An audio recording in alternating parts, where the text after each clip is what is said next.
Hi, Christina. Hey, Dean, how's it going? It is a beautiful day here.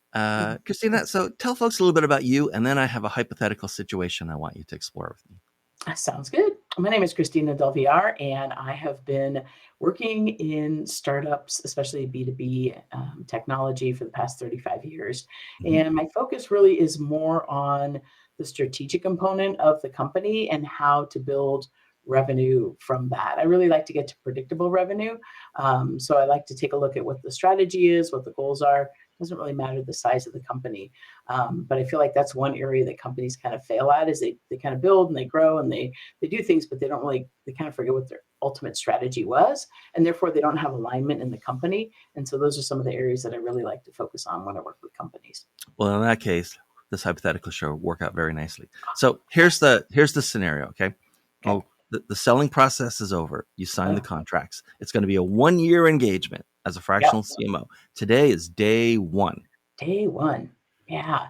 What are the first, briefly as a summary? What do the first 3 months look like? Yeah, the first 3 months are, it's interesting because depending on the size of the company and where they are in their life cycle, Mhm. they might be up and running. They might have had a CMO before. They might have a marketing department. They might know nothing about marketing. And this is the first sort of marketing role that they've had. So I always want to understand sort of what the process has been to get to where we are today.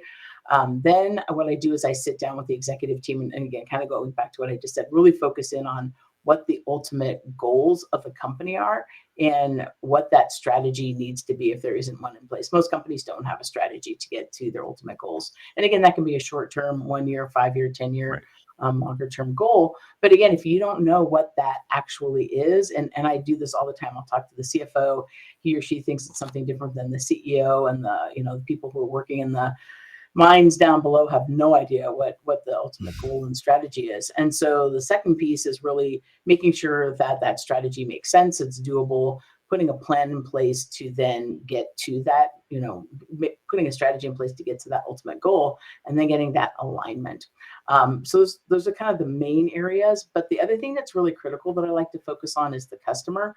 Right. I think a lot of people don't really understand who their target audience is. I'll ask a question like, who do you think your ideal customer is? And they'll tell me who their current customer is. And I'm like, is that your ideal customer? And they're like, but that's our customer. And I'm like, but is that your ideal customer? So we have these conversations. But again, at the same time, you still need to be running the company. So it's like, what do they say, building the plane while you're flying it. So you still have to take that into consideration. And because marketing is so misunderstood, you have to have some quick hits.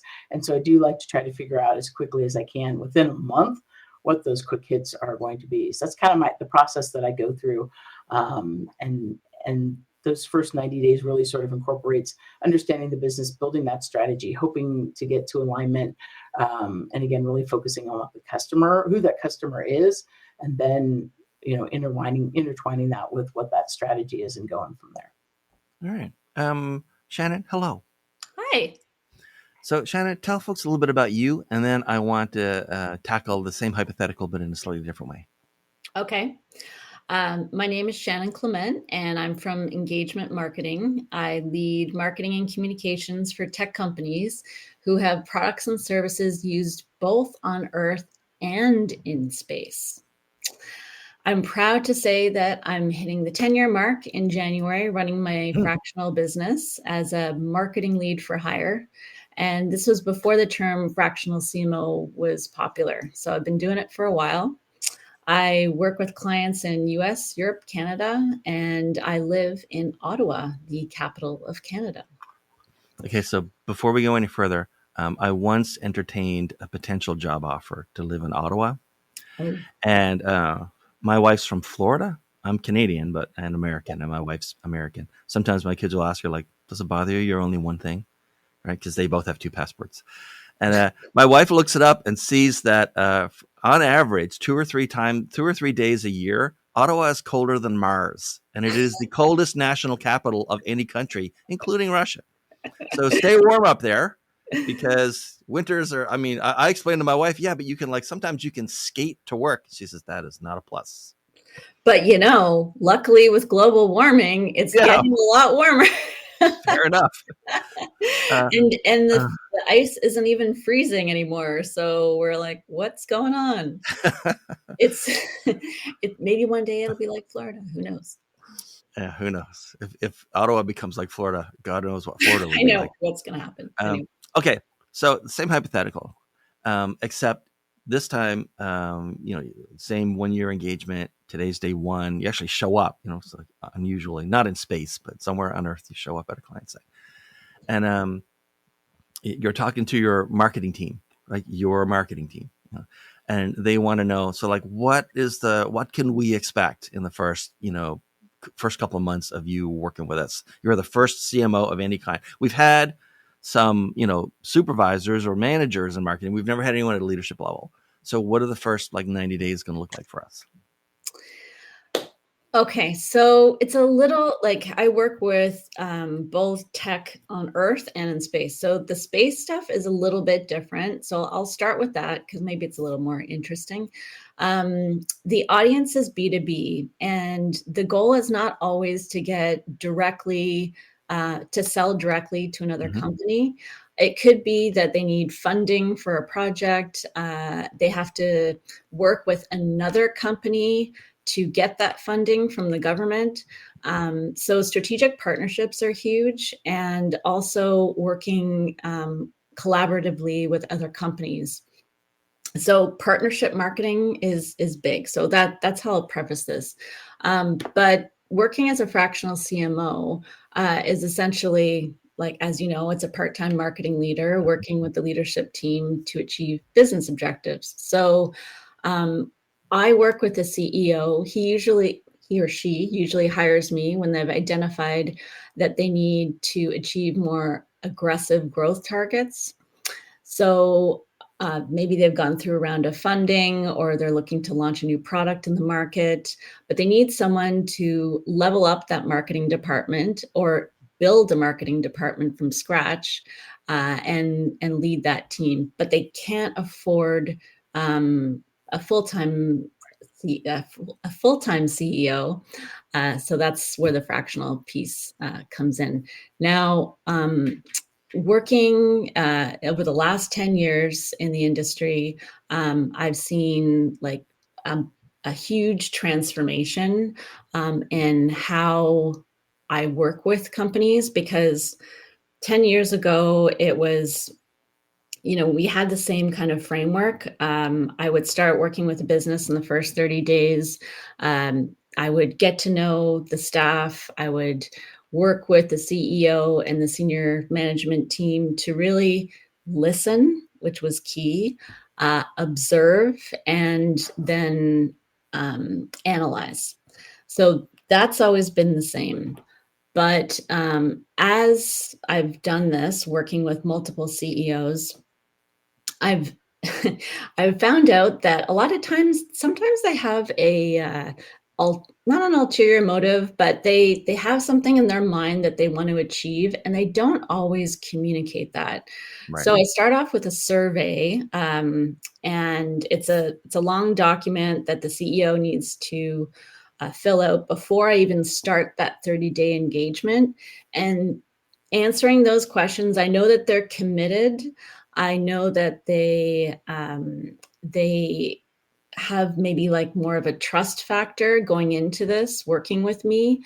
And I can get started right away, understanding kind of the lay of the land, the dynamics of the team, and I can start getting results quicker.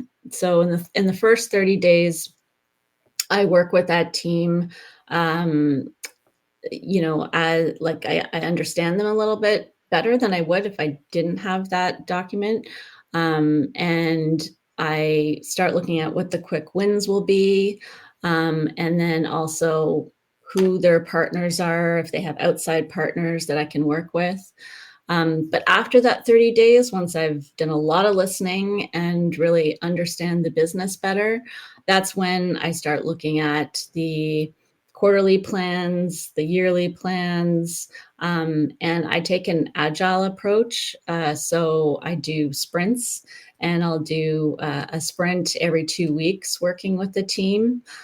And with those sprints, we have KPIs that we're looking to hit. We have revenue goals that I've already gathered from when I first started working with the CEO, and then we're off to the races. All right. I want to talk about the CEO in a second.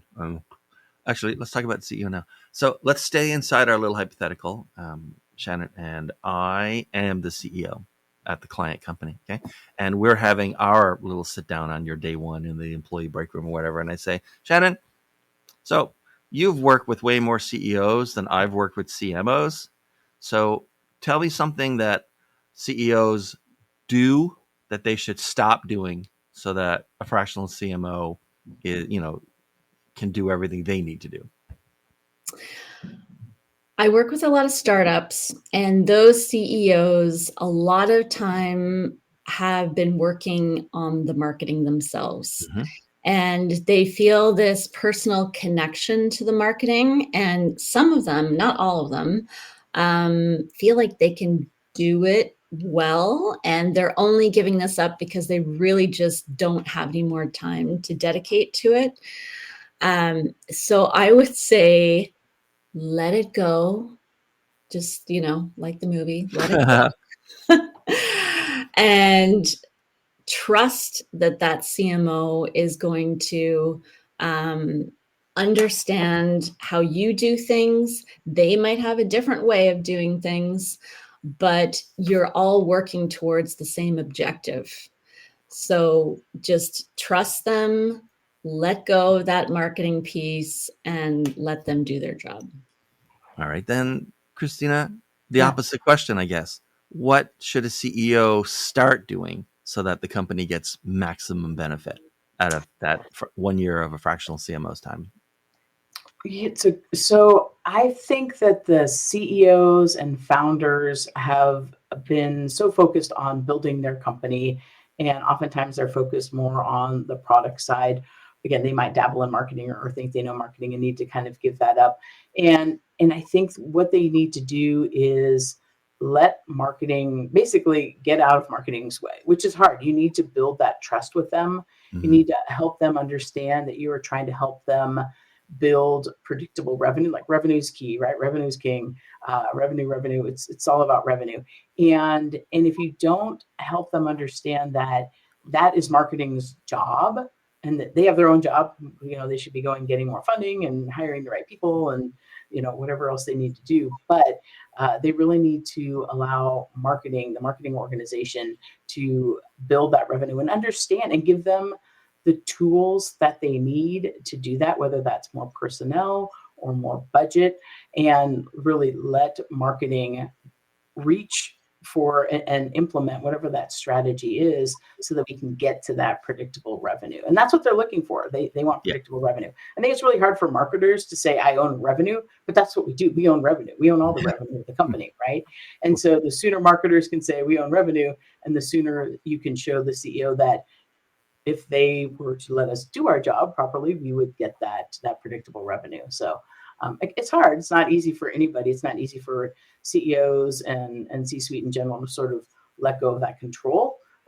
So building trust initially is really critical. And again, as a fractional, you have to get in there, and you don't have that much time to prove yourself and to build that trust. So you have to have a process that I work through with them, whether it's through questionnaires or just working directly with them and the team, helping them sort of level set what that strategy is. So you kind of have to build that trust. And then you can start having a lot more influence and have your team really focus on revenue growth and predictable revenue. All right, so Christina, I have a couple fill in the blank questions now, and I like these because it's almost no work on my part. All the heavy lifting is done by everyone else. So I'm gonna start this, and then you finish it. Okay. Okay. Many clients just don't understand that they need to have a strategy in place in order for the company to be aligned and working together for whatever that ultimate goal is for the company. All right. And then, Shannon, what do you think? Many clients just don't understand what? They just don't understand how important the story is. The story is so key to getting buy-in from your audience and having them trust you and be interested in what you do, because it's not about the thing that you sell, it's about the story behind it. Fair enough. All right. Second of the three fill in the blank questions. Shannon, we'll start with you. A fractional CMO starting their business today is going to be surprised by what? How many other fractional CMOs are out there?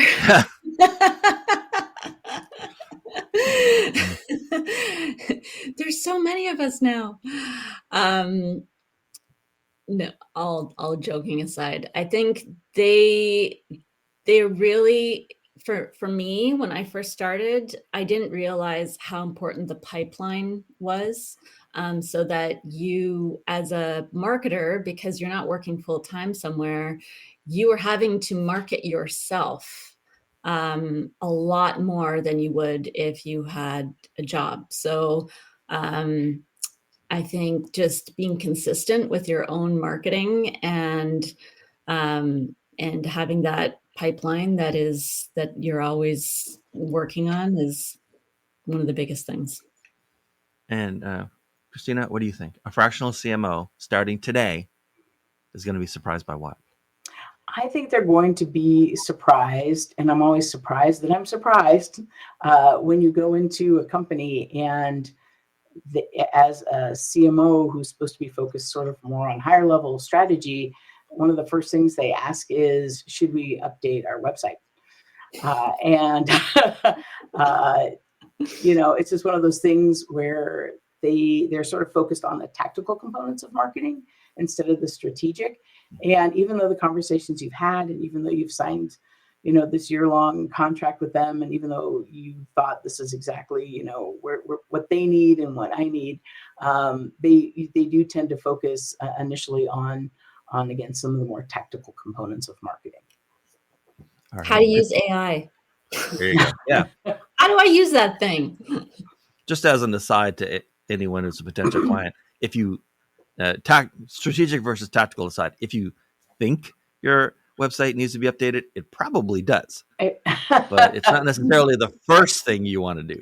Well, it's not necessarily the first thing you want to do, update your website, because you don't necessarily know what your strategy is or who those customers are. Or your story.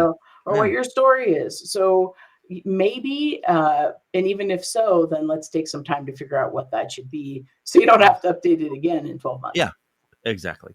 All right, last of the fill in the blank questions. Christina, here's clients love this, but I think it's overrated. Websites. No, I think that, again, a lot of times people hear things like, oh, my SEO isn't working, or should I have TikTok, or should I look at my website, right? And so again, I would say focusing on the tactical components of marketing is really overrated, right? Like even AI, should I have AI? Well, what does that mean? Like, should you have an AI strategy? Maybe. And so sort of some of the terminology that marketing uses, they kind of throw back at us, and they don't understand it. And so I think we need to sort of help them with nomenclature and then set some expectations on what that looks like, because otherwise you can kind of get stuck in a hole, like trying to fix your SEO and website again when you don't even know what your strategy or who your customers are.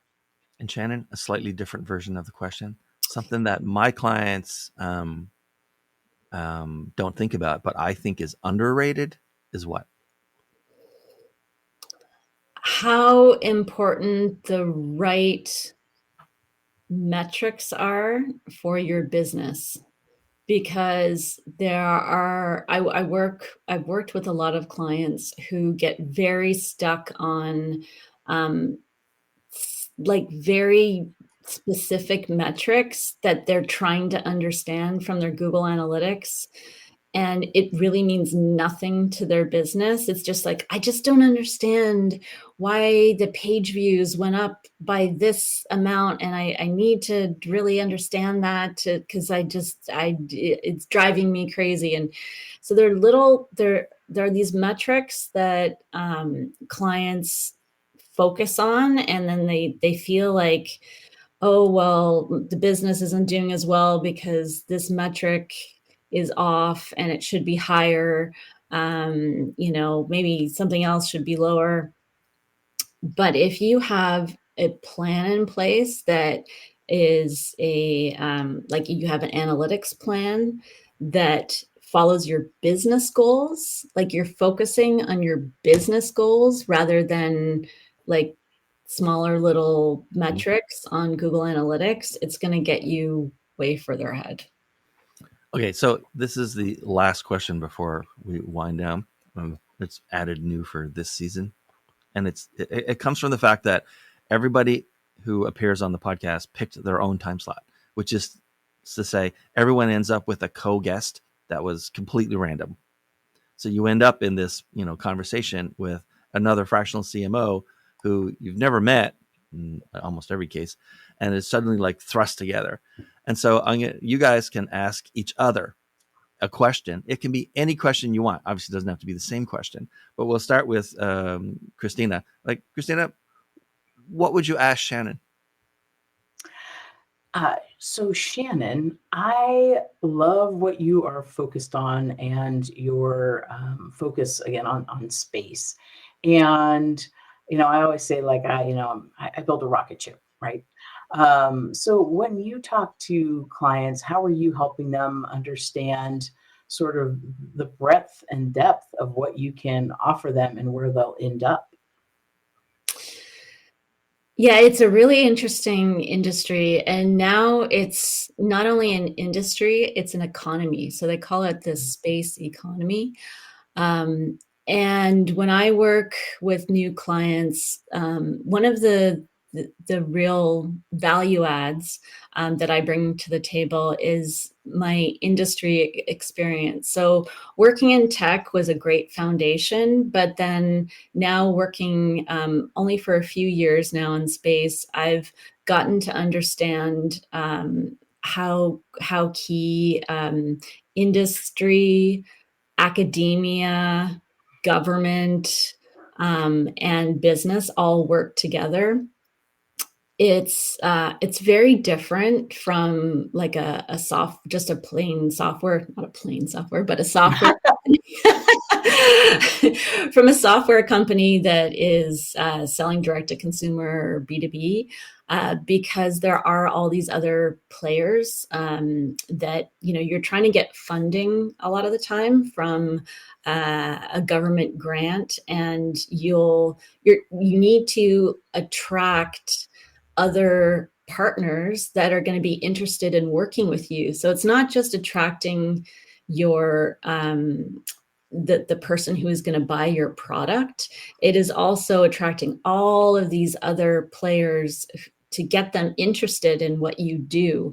So that's when I say the story is so important, even more so in space. The story is so important. And Shannon, what's your question for Christina?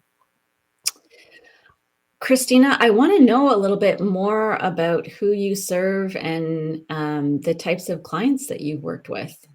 Yeah, thank you, Shannon. So I have worked with different size startups, but they're usually early to mid-size. So, 50 million and below. And oftentimes I am the first sort of marketing executive that comes in. But again, I feel like I'm more than just the marketing executive because I'm really helping lead the rest of the C-suite and the executive team to, again, whatever that next step is. Maybe it's more funding, maybe ultimately they want to sell, or maybe they're acquiring companies, or they want to IPO. And to me, it's really where they're trying to get more investment, to be able to show growth and be able to show predictable revenue growth is really critical for them, whichever of those they're trying to do, or if they're trying to exit or whatever. And so I come in and help them get to a point where they can, again, show what that predictable revenue growth is for like whatever their next step is on that ladder. So Very cool. yeah, Do you ever feel like you're a bit of a therapist? Yes, there's no question. I do therapy. I should have had a degree in psychology or psychiatry or something. It's definitely a therapy. And I think, again, when we talk about some of those executives, the founders, the CEO, because again, I do work with those early stage companies, this is their baby, right? And it's like, okay, I'm going to take your baby and I'm going to turn the baby into an adult.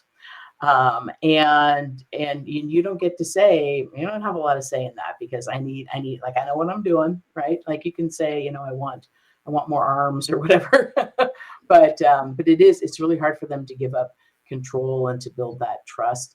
And I feel like anytime there's a setback, it's like exponentially setback. And that's not necessarily true, but that's just in their mind.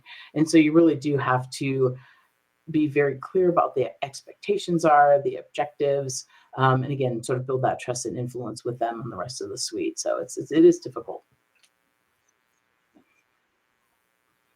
All right. So Christina, Yeah. by the way, thank both of you for being here. This has been fantastic. Yeah. Christina, who should contact you these days, and how should they get to you? I would say companies that are around 50 to 100 million and need to expand on their marketing.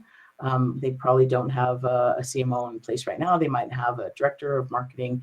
And again, they have something specific in mind with their strategy that they need to accomplish. Again, it could be that they're looking for more investment. It could be that they're really just trying to grow and scale now. Maybe they've been in stealth mode for a little while, and or they might, just need more investment. And they can give me a call. They can reach out to me at cdv@christinadelvillar.com, or go to my website. And I'd be happy to talk to them about what the next steps might be to build that strategy and get to that predictable revenue. And Shannon, how about you? Who should contact you these days, and how? CEOs or anyone on the leadership team who has identified marketing, that they need marketing leadership. Maybe they have some consultants that they're working with, or they have some junior staff internally, but now they need to grow, and they need that strategic person who can come in and start creating a plan for them to reach their targets. Maybe they have a target for a year, 5 years, whatever. They're trying to appease investors.